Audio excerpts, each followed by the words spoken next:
overreach, global backlash. Today, I'm here to tell you, China's collapse is far worse than you think. Throughout history, we've seen patterns, predictable arcs that major powers follow as they rise and fall. These patterns are not random. They're the result of deeply rooted forces, economic, political, social, that evolve over long periods. When we zoom out and study centuries rather than years, we begin to see that countries, like people, go through life cycles. They are born, they grow strong, they reach a peak, and eventually they decline. What's happening in China right now must be seen through this lens. At the heart of this is the relationship between productivity, debt, internal cohesion, and external competitiveness. In the early stages of a country's ascent, productivity is the primary driver of growth. Institutions are young but adaptive, and there's a strong collective sense of purpose. In this phase, the country typically has low levels of debt, and its people work hard, save aggressively, and invest in building infrastructure and industries. It's a phase of dynamism and optimism. Then comes the next phase, when success starts to build upon itself. The country becomes wealthier, more urbanized, and more globally integrated. As incomes rise, so does borrowing. The financial system expands, often faster than regulation can keep up. This is the phase where debt begins to replace productivity as the main engine of growth. Credit becomes abundant, and in the short term, this fuels asset booms, especially in housing and real estate. It feels good while it lasts, but it's not sustainable. Eventually, the debt burden reaches a point where it begins to weigh on the system. Productivity slows, but debt service remains high. That's when cracks begin to show. At this stage, internal conflicts tend to rise between rich and poor, urban and rural, private sector and state sector, and the central government typically responds by tightening control, which in turn stifles innovation and market dynamism. That's the transition from a free and competitive phase to a more rigid and fragile one. Externally, the country often finds itself facing growing friction with other powers. As it rises, it challenges the established order. Trade tensions, technological competition, and military posturing are common features. History shows us that this phase is often marked by geopolitical miscalculations. The rising power believes it has more leverage than it does. The existing powers feel threatened and begin to push back. This dynamic can lead to decoupling, sanctions, or even direct conflict. What's important to understand is that none of this is unique. We've seen similar patterns play out in the Dutch Empire, the British Empire, and even in the United States. The mistake most people make is treating the present as if it's entirely new, when in fact it's echoing the same structural dynamics we've seen many times before. It's not about ideology or personalities. It's about where we are in the long-term cycle. The reason the cycle repeats is because of human nature. In good times, people borrow and speculate more. They become overconfident. They assume that the growth they've experienced will continue indefinitely. But nothing grows forever. Eventually, the excesses of the boom years create the conditions for the bust. And when that bust comes, the question becomes, does the leadership have the tools, the wisdom, and the will to manage the transition peacefully? In China's case, the model that once worked so well, export-led growth, heavy infrastructure investment, and tight central control is now showing diminishing returns. Debt levels are historically high. Demographics are turning from tailwind to headwind, and the global environment has become more hostile. The cycle has turned. The challenge now is how the transition is managed. Will it be disorderly or deliberate? Will reforms be implemented or delayed? These are the critical questions of our time, and they can't be answered by short-term data or political slogans. They require deep understanding, historical perspective, and a brutally honest assessment of reality. Because the laws of cycles don't bend to willpower, they can only be respected and prepared for. The most dangerous moment in any cycle is when people believe the old rules no longer apply, but they always do. And they are playing out now. The only variable is how we choose to respond. One of the most common mistakes people make is assuming that debt problems happen all at once. But that's rarely how it works. In reality, they build slowly, almost invisibly, until they reach a point where they can no longer be ignored. What begins as a tool for growth eventually becomes a constraint. That's what we're witnessing now. The system becomes so burdened with obligations that it can no longer function efficiently, and the debt itself turns into the risk.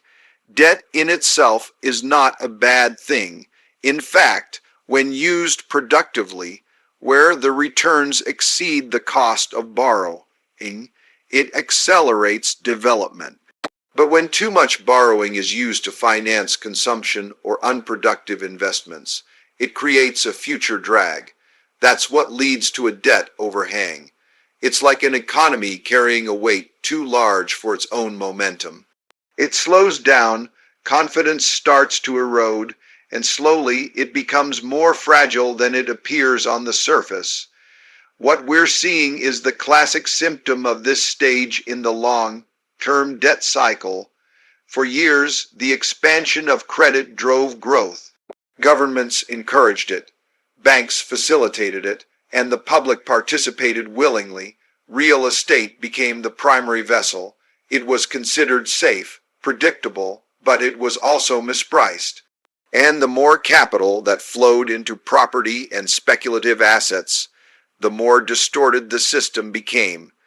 Eventually, you reach a point where cash flows can no longer service the debt that was taken on under the assumption of perpetual growth. That's when defaults begin. At first, they're isolated, a property developer here, a shadow bank there, but they reveal a more systemic problem, the illusion of solvency. Many institutions appear stable only because they're being propped up by rolling over debt or receiving implicit guarantees. Once those guarantees are questioned, trust breaks down, and when trust disappears in a highly leveraged system, everything else unravels quickly. The big challenge now is managing this debt overhang without causing a full-blown financial crisis. There are only 4 ways to reduce debt relative to income. You can cut spending, which causes economic contraction. You can restructure or default on the debt, which transfers the losses to lenders and erodes confidence. You can print money, which risks inflation and currency devaluation. Or you can grow your way out of it, which is ideal but often unrealistic when productivity is already declining. That's why the best path forward, historically, has been something called a beautiful deleveraging. It's when all 4 methods are used in a balanced way. Spending is cut modestly, debts are restructured selectively, monetary stimulus is applied carefully, and reforms are implemented to boost productivity. When done right, it allows the system to rebalance without triggering a collapse, but it requires coordination, transparency, and trust. 3 things that are often in short supply during times of economic stress. The difficulty is that political incentives don't always align with long-term solutions. Leaders want to avoid pain in the short term, so they postpone necessary adjustments. But delay doesn't eliminate the problem, it compounds it.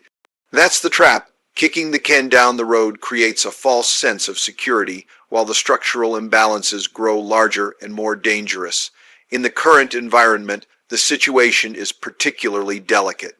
There is too much debt relative to income, growth is slowing, demographics are deteriorating, and external pressures, from trade restrictions to capital flight, are reducing policy flexibility. That leaves little room for error. The wrong move could trigger a downward spiral, where falling asset prices and rising defaults reinforce each other. What's needed is a shift in mindset. Instead of pretending the problems are temporary or cosmetic, there has to be an honest recognition of the magnitude of the debt burden and a willingness to address it head on. That means accepting short-term discomfort in exchange for long-term sustainability. It means restructuring debts where necessary, allowing market forces to reprice risk, and using monetary policy not as a crutch but as a tool for transition.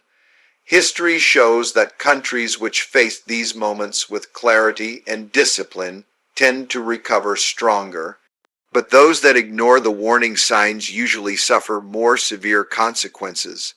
The system always finds a way to rebalance. It's just a matter of whether that process is orderly or disorderly. In the end, it comes down to understanding that debt is not just a financial instrument. It's a reflection of choices made over time, and the consequences of those choices cannot be escaped, only managed. The window for a beautiful deleveraging is narrow, but it's still open. The question is whether it will be used wisely or wasted. When we look at the rise and fall of major powers, there's often an overlooked but powerful force at play: demographics. It's not as visible as GDP growth or trade balances, but over the long term, it's even more impactful. Because the engine of any economy is its people, the workers, the consumers, the innovators, the soldiers. And when that engine begins to slow, so does the momentum of the nation itself. For decades, rapid population growth and urbanization were key tailwinds behind development. A growing, young, and cheap labor force made it possible to scale manufacturing, build cities, and raise productivity. That phase, however, is over. What follows is a different set of dynamics: shrinking populations, aging societies, and a declining ratio of workers to retirees. These changes don't make headlines in the same way as market crashes or geopolitical tensions, but they erode economic vitality from within. The problem isn't just fewer people, it's the structure of the population. As birth rates fall and life expectancy rises, the proportion of older individuals in the population increases. This means that a smaller share of the population is generating income, while a larger share is drawing from public resources, pensions, healthcare, social support. That puts pressure on fiscal budgets, on social contracts, and on long-term stability. At the same time, a shrinking working-age population leads to labor shortages. This isn't just about factory workers. It's about engineers, doctors, researchers, teachers, human capital that drives innovation and sustains growth. Without enough young, skilled individuals entering the system, productivity gains slow, and when productivity slows, so does income growth. That makes it harder to service debt, invest in the future, or maintain global competitiveness. What makes the situation more fragile is that these demographic shifts are extremely hard to reverse. You can't turn around a population pyramid overnight. Policies that encourage birth, like subsidies, housing incentives, or parental leave, have had limited success in countries that have already undergone the transition to low fertility. Once people begin having fewer children and prioritize careers or individual freedom, those cultural patterns tend to stick. Education and upskilling can help to some extent. You can raise the productivity of a smaller workforce through better training and smarter use of technology. But that takes time, and during periods of economic stress, investment in education often gets cut. So the gap between what's needed and what's available tends to widen. There's also a psychological and behavioral dimension to consider.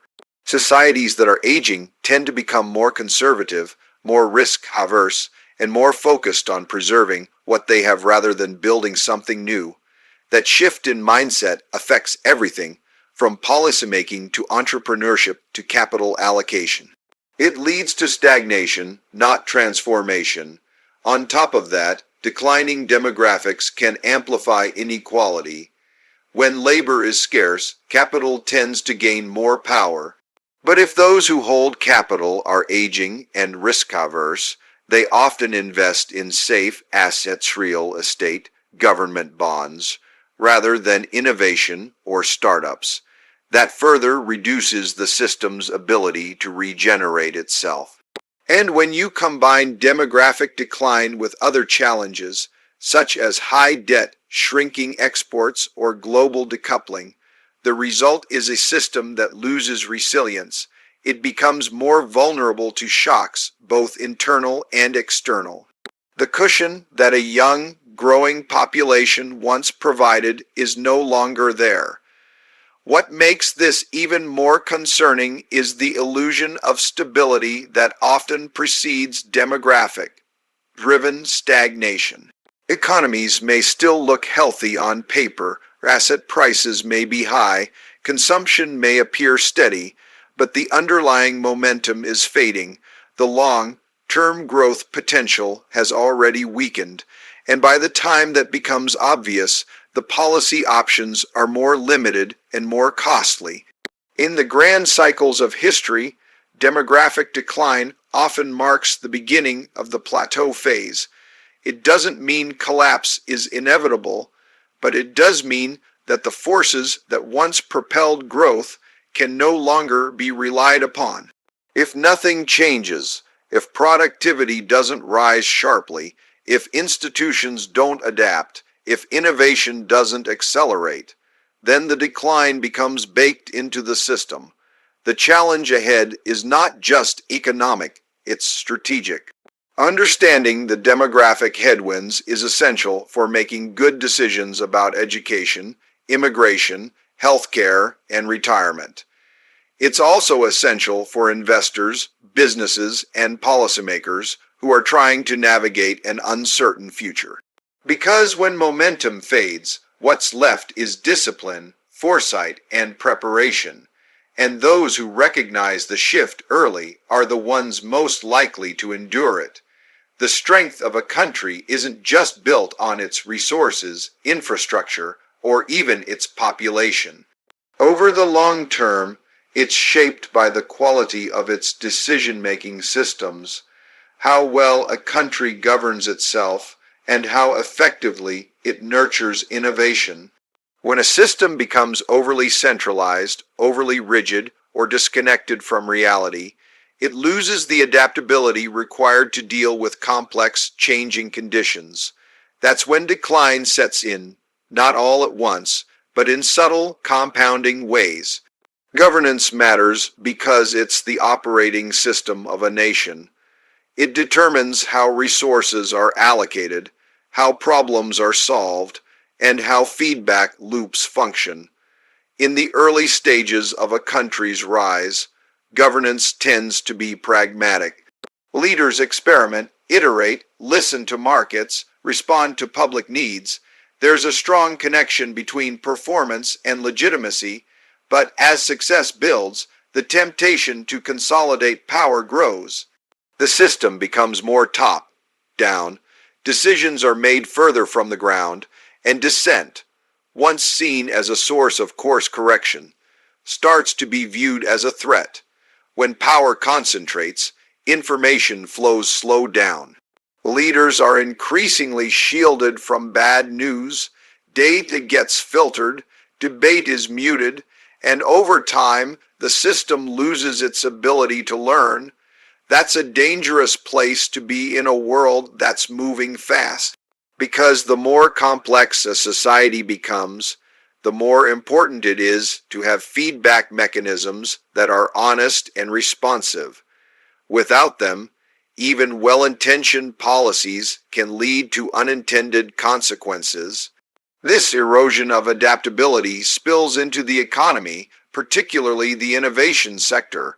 Innovation doesn't thrive in environments that are overly controlled or fear-driven. It requires freedom to fail, openness to challenge assumptions, and an ecosystem that rewards creativity rather than conformity.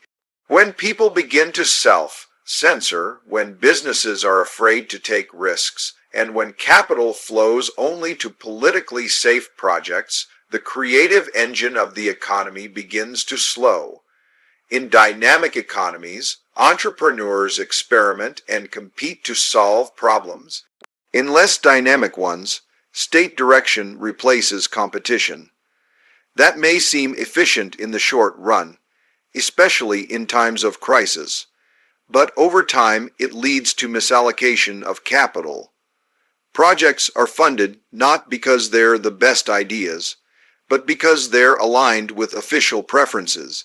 The result is a buildup of inefficiencies that reduce returns and suppress productivity. Trust also plays a crucial role. For a society to innovate, there has to be trust between the government and the people, between institutions and markets, between innovators and regulators. When that trust erodes, people start protecting themselves rather than building for the future. Talent leaves, investment slows, collaboration weakens, and the system becomes more fragile, even if it appears stable on the surface. Furthermore, as internal confidence wanes, external perceptions shift too. Investors, trade partners, and allies start to reassess risk. When a country appears to be closing itself off, becoming more opaque, or less consistent in its policies, capital becomes more cautious. And that's not just financial capital. It includes intellectual and human capital as well. The best minds often seek out places where ideas are rewarded, not restricted. One of the most common illusions is that strong control equals long-term stability. But history shows that rigidity, especially in large and complex systems, tends to break under pressure. Resilient systems are those that allow dissent, welcome criticism, and adapt quickly when mistakes are made. That requires a kind of humility in governance, an understanding that no single person or institution can get it right all the time. When innovation is stifled and governance becomes overly centralized, it creates a feedback loop of underperformance. Growth slows, youth lose optimism, social tensions rise, and rather than correcting course, the system often doubles down on control, making things worse. This isn't a failure of ideology, it's a failure of adaptability. The most effective leaders throughout history have been those who created environments where truth could be pursued openly, where feedback was welcomed, and where decisions were grounded in reality. That kind of governance isn't easy. It requires strength and vulnerability at the same time. But it's the only kind that consistently sustains prosperity in the face of uncertainty. When the goal shifts from solving problems to preserving appearances, the future is compromised. That's when governance stops serving progress and starts serving itself. And that's when the real cost begins, not in immediate collapse, but in the gradual erosion of the very things that once made success possible.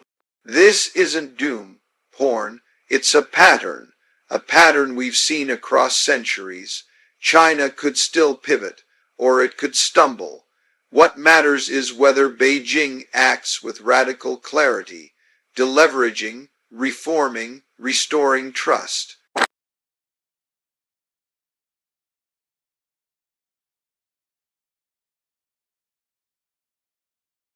Thank you very much. We have some very exciting news today.